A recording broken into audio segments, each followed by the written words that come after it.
High level security కలిగి ఉన్న US president Trump శత్రువులకు దొరకకుండా ఓ చిన్న విమానంలో ప్రయాణించినట్లుగా తెలుస్తోంది. ఇటీవల తుర్కియాలో జరిగిన నాటో సదస్సుకు హాజరైన ట్రంప్ తిరిగి ప్రయాణంలో రహస్య ఫ్లైట్ను ఎంచుకున్నారని అమెరికా మీడియా తెలిపింది.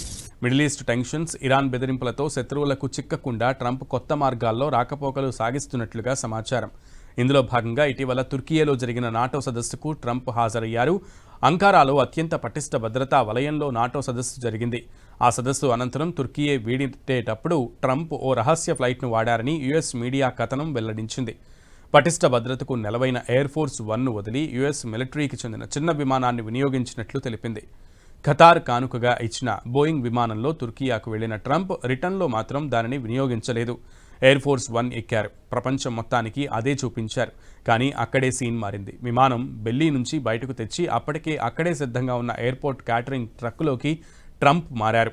ఆ తర్వాత ఆయన్ను C-32A విమానంలోకి ఎక్కించి రహస్యంగా తుర్కియే దాటించారు. అక్కడి నుంచి బ్రిటన్ వెళ్లారు. ఇక ఎయిర్ ఫోర్స్ 1లో పాత్రికేయులు, ఇతర సిబ్బంది ప్రయాణించారు.